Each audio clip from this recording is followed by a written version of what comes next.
بسم اللہ الرحمن الرحیم۔ السلام علیکم ورحمۃ اللہ وبرکاتہ۔ ترجمہ قرآن مجید کا سلسلہ آگے بڑھاتے ہوئے آج ہم سورہ احزاب کی آیت نمبر 85 سے 99 تک کا ترجمہ پڑھیں گے۔ آیت نمبر 85۔ اور ہم نے مدین کی طرف ان کے بھائی شعیب علیہ السلام کو بھیجا۔ انہوں نے فرمایا، اے میری قوم، تم اللہ کی عبادت کرو، اس کے سوا تمہارا کوئی معبود نہیں۔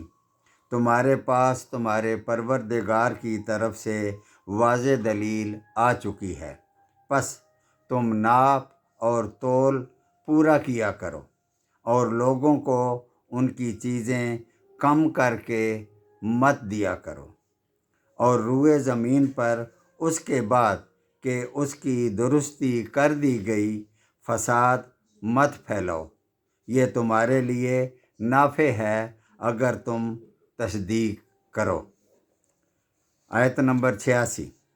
اور تم سڑکوں پر اس غرض سے مت بیٹھا کرو کہ اللہ پر ایمان لانے والوں کو دھمکیاں دو، اور اللہ تعالیٰ کی راہ سے روکو، اور اس میں کجی کی تلاش میں لگے رہو، اور اس حالت کو یاد کرو جب کہ تم کم تھے، پھر تم کو اللہ تعالیٰ نے زیادہ کر دیا، اور دیکھو کہ کیسا انجام ہوا فساد کرنے والوں کا۔ آیت نمبر 87۔ اگر تم میں سے کچھ لوگ اس حکم پر جس کو دے کر مجھ کو بھیجا گیا ایمان لے آئے ہیں، اور کچھ ایمان نہیں لائے ہیں، تو ذرا ٹھہر جاؤ یہاں تک کہ ہمارے درمیان اللہ تعالیٰ فیصلہ کیے دیتا ہے، اور وہ سب فیصلہ کرنے والوں سے بہتر فیصلہ کرنے والا ہے۔ آیت نمبر 88۔ ان کی قوم کے متکبر سرداروں نے کہا کہ اے شعیب علیہ السلام، ہم آپ کو اور جو آپ کے ہمراہ ایمان لائے ہیں ان کو اپنی بستی سے نکال دیں گے۔ بہتر ہے کہ تم ہمارے مذہب میں واپس آ جاؤ۔ شعیب علیہ السلام نے جواب دیا کہ کیا ہم تمہارے مذہب میں آ جائیں جب کہ ہم اس کو مکروہ ہی سمجھتے ہوں؟ آیت نمبر 99۔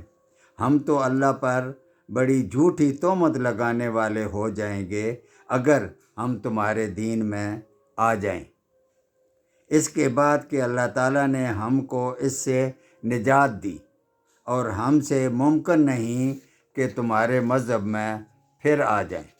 لیکن ہاں، یہ کہ اللہ ہی نے جو ہمارا مالک ہے مقدر کر دیا ہو۔ ہمارے رب کا علم ہر چیز کو محیط ہے۔ ہم اللہ تعالیٰ ہی پر بھروسہ رکھتے ہیں۔ اے ہمارے پروردگار، ہمارے اور ہماری قوم کے درمیان حق کے موافق فیصلہ کر دے، اور تو سب سے اچھا فیصلہ کرنے والا ہے۔ صدق اللہ العظیم۔